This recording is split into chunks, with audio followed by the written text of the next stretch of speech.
Bonjour à toutes et à tous, nous sommes en mai 2024 et Disney continue de piocher dans le catalogue de feu la Fox pour relancer à peu près toutes ses franchises les unes après les autres. Aujourd'hui c'est La Planète des Singes qui passe à la casserole avec le 1, 2, 3, 4, 5, 6, 7, 8, 9, 10e film de la franchise en salle ce 8 mai. Mais attendez, ne partez pas, ça reste un film intéressant qui nous en dit un peu plus sur la place du défunt studio dans l'écosystème de Mickey.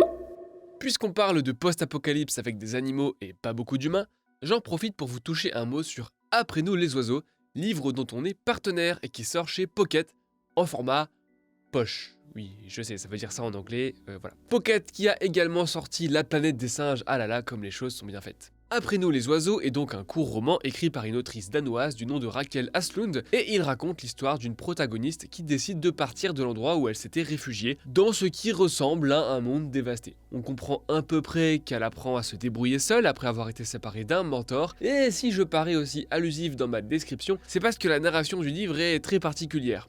Loin du post-apo misanthrope post-la route, celui-ci nous enferme dans la tête d'un personnage qui ne connaît de ce monde que sa version décatie, non fonctionnelle. Et c'est là que ça devient passionnant puisque tout l'enjeu est de mettre des mots sur ses expériences, au point d'ailleurs où le texte devient à la fois une sorte de long poème hésitant et un petit jeu de pistes sémantiques pour le lecteur en quête de repères. Finalement, qu'est-ce que tu fais d'un monde où non seulement les constructions humaines ne sont plus utilisées, mais en plus les humains en question ont déserté les lieux. On touche ici au fondement du sentiment de solitude. Le titre appuie encore un peu plus la radicalité avec laquelle est traitée cette idée, puisque, sans trop en dire, le tout fait preuve d'un joli minimalisme qui tranche vraiment avec les codes du genre. Bref, c'est très joli, assez délicat, et sur la fin, profondément mélancolique, et c'est chez Pocket. C'est notre règne.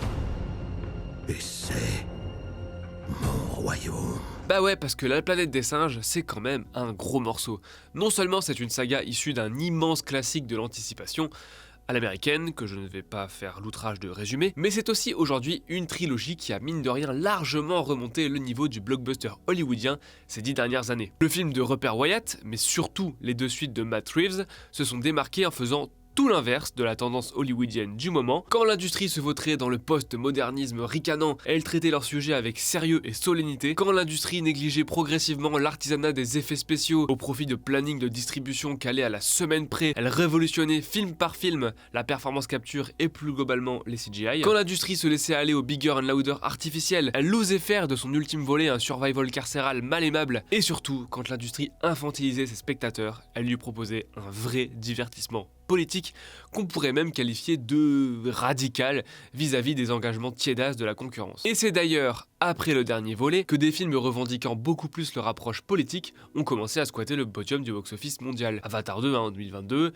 ou Barbie et Oppenheimer dans des genres très différents en 2023. Alors difficile de passer à côté de ces petites anomalies hollywoodiennes, toute proportion gardée bien sûr. Et autant dire que quand le projet a été annoncé par Disney, on a grincé des dents, moi le premier. D'autant qu'ils ont annoncé à la réalisation Wes Ball, le metteur en scène qui nous a infligé la superbe trilogie du labyrinthe, qui prouve à elle seule à quel point le young adulte des années 2010 était ronflant. Après je sais que le premier a des partisans un peu partout, y compris dans notre rédaction, je ne dénoncerai pas cette personne, qui a aussi de la sympathie pour Transformers 5, je la respecte.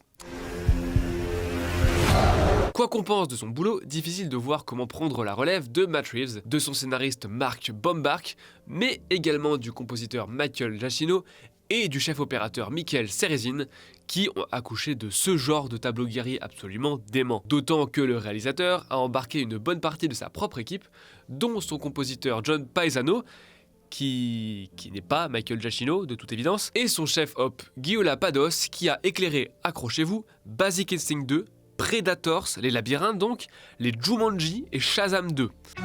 Je suis qu'un pauvre imbécile. Ultime drapeau rouge, il ne s'agit pas d'un nouveau reboot ni rien, mais bien d'une suite directe à la trilogie. Autrement dit, on pourrait croire que Disney essaye de singer le succès d'estime des films de Reeves sans trop se fouler. Mais on a peut-être eu tort. Parce qu'en fait, figurez-vous que c'était pas un choix si déconnant. En 2020, Ball expliquait que son embauche est le fruit direct de l'acquisition de la Fox par Disney. Lui préparait chez la Fox depuis des années un énorme projet intitulé Mouse Guard, projet reposant très largement sur la technologie de la performance capture. Pour rappel, la performance capture, c'est ce qui permet aux singes de prendre vie dans la trilogie. On capte les mouvements d'une actrice ou d'un acteur et on les plaque sur un modèle 3D en très gros.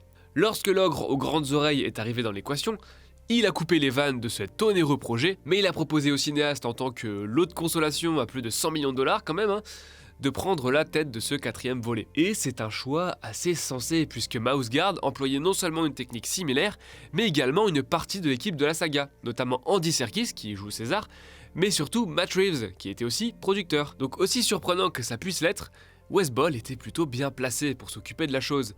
Et aussi surprenant que ça puisse l'être, eh bien il a su le prouver. Alors entendons-nous bien, le royaume de la planète des singes n'est pas aussi audacieux que ses deux prédécesseurs, mais il reste un poil à contre-courant des marottes d'une industrie désormais en perte de vitesse, et surtout il reste un film politique.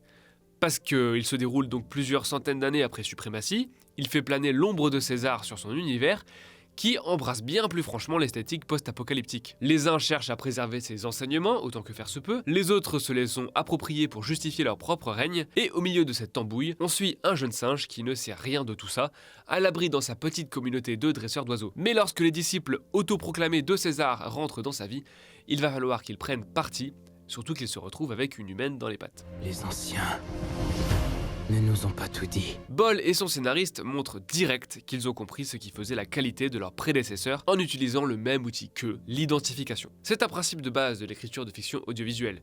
Si l'histoire nous présente un personnage et suit tous ses faits et gestes, le spectateur va automatiquement l'identifier comme héros et prendre son parti. Voilà, c'est assez simple, c'est une forme d'investissement affectif pour reprendre l'expression de Jean-Marie Schaeffer. De nombreux films hollywoodiens en ont profité pour brusquer un peu le dit spectateur, en le privant de son héros à mi-récit, par exemple comme dans Psychose, ou bien sûr, c'est bien connu, en lui faisant commettre des actes moralement répréhensibles pour questionner sa propre boussole. Ici, l'idée est d'imposer d'emblée un singe en tant que héros, puis faire entrer des humains dans l'équation. Chacun a des choses à défendre, mais inévitablement, elle rentre en contradiction. Notre position en tant que spectateur est donc assez inconfortable. Il n'est pas question, comme dans un Avatar par exemple, de nous faire adopter le point de vue d'une espèce victime des humains pour nous sortir de notre vision occidentale et passer de l'autre côté de la barrière. Il est question de nous placer entre deux camps d'un conflit difficilement soluble. D'un côté, on a envie d'être du côté des singes, puisqu'il s'agit du personnage principal. De l'autre, on ne peut que comprendre les humains, puisqu'on est aussi humain. C'est un paradoxe que nous envoient les films dans la tronche, et la fatalité guette, a fortiori dans un monde apocalyptique dont on connaît déjà le destin, puisqu'on a vu, ou à minima on s'est fait spoiler, le film de 1968.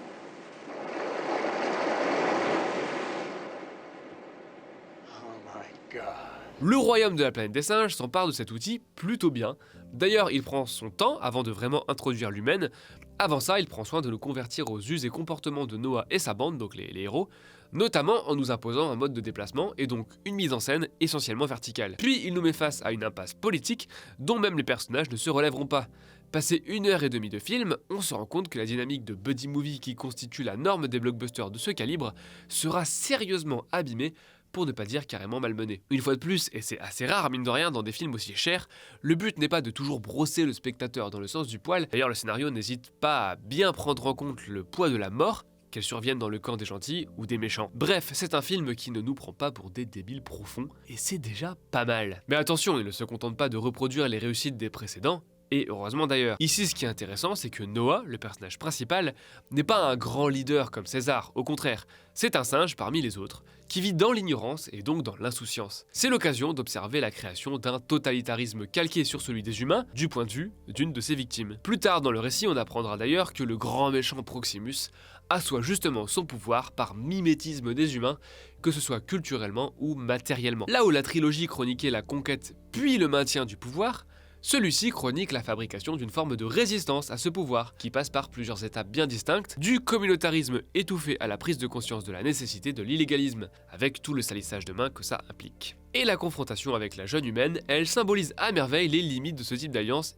et de la résistance. Renverser le pouvoir, d'accord ? Mais dans quel but ? Rien de bien révolutionnaire là-dedans, mais le film a le mérite de poser des questions et surtout de ne pas nous donner instantanément la réponse, nous emprisonnant donc dans ce fameux paradoxe d'identification. Ce faisant, il rappellerait presque ce qui fait le génie du tout premier volet et de certaines de ses suites. La réflexion soulevée par la planète des singes, elle tient autant au fait d'inverser les rôles qu'à la troublante empathie qu'on peut avoir pour des singes, qui nous ressemblent quand même pas mal. Les hommes ont évolué aux côtés de leurs cousins les singes succèdent à l'homme, c'est un conflit politique parfait pour les représenter tous. Conflit politique où les deux camps ont des arguments et des méthodes qui ne nous sont pas étrangers. Alors attention, le film a des défauts, notamment un dernier acte avec quelques facilités narratives.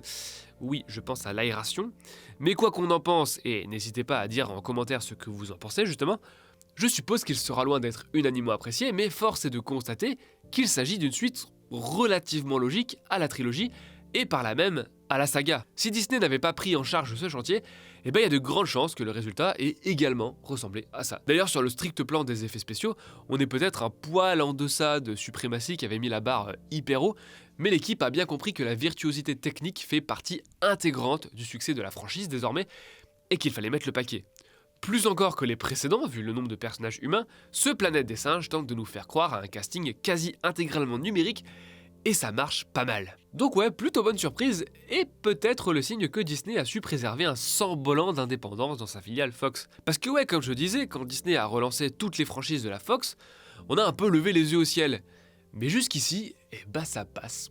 Le préquel de la malédiction, par exemple, est selon nous plus intéressant qu'escompté, et surtout, qu'on l'aime ou pas, il assume une certaine violence graphique. En France, il a été interdit au moins de 16 ans, et là aussi une forme de radicalité politique, en comparaison des autres produits de studio. Et on pourrait me dire, ok pour les franchises, tout ça, mais ce qui faisait la force de la Fox à une époque, et plus spécialement de la filiale Searchlight, c'était aussi les mid-budget un peu malins, les budgets moyens qui élevaient un peu le niveau. Le fait est que, en conséquence d'une suite d'événements et d'un accord avec New Regency, Mickey s'est retrouvé à distribuer Barbare, l'un des films d'horreur américains les plus appréciés de ces dernières années, ainsi que The Creator, dont on a déjà parlé ici, et qui est lui aussi sacrément politique. Et il y a aussi le cas de No One Will Save You, aka traqué en français parce qu'on aime les titres pourris, produit directement par la Fox sous l'intendance de Disney, et qui n'est pas inintéressant du tout, loin de là. En attendant de voir si Fede Alvarez a vraiment eu les coups des franges sur son Alien, le bilan est bien plus positif que prévu. Est-ce que c'est une phase de transition dont on doit profiter, ou est-ce que le mastodonte du divertissement hollywoodien essaye vraiment de se diversifier avec cette filiale, à moins que tout ce qui l'intéresse vraiment, c'est les énormes tentpoles comme le prochain Deadpool, qu'elle pourra enfin relier à ses propres blockbusters, et que tout le reste, elle le laisse aux exécutifs qui géraient déjà la Fox. Pourtant, lors du rachat, plusieurs têtes avaient sauté, dont celle de Elizabeth Gabler, patronne de Fox 2000, studio d'ailleurs fermé dans la foulée. Bref, les politiques des majors sont à peu près aussi troubles que les politiques des singes, et ça tombe bien, puisque Disney et la Fox planifieraient une nouvelle trilogie que le cliffhanger final semble confirmer. Est-ce qu'ils vont encore réussir à raconter des trucs dans cet univers ? Finalement, ça fait un peu un test de plus pour la filiale. On parlera de tout ça plus en détail dans un podcast consacré à toute la saga, n'hésitez pas à venir l'écouter, ça nous fera plaisir. Si vous désirez soutenir notre travail, vous pouvez souscrire à un abonnement sur le site. Pour quelques euros par mois, vous nous permettrez de gagner en indépendance, et vous avez accès à plusieurs dossiers thématiques par semaine, aussi bien consacrés à l'industrie qu'à de nombreux films et séries. On se retrouve très vite pour un autre blockbuster, celui qu'on attend tous. Salut!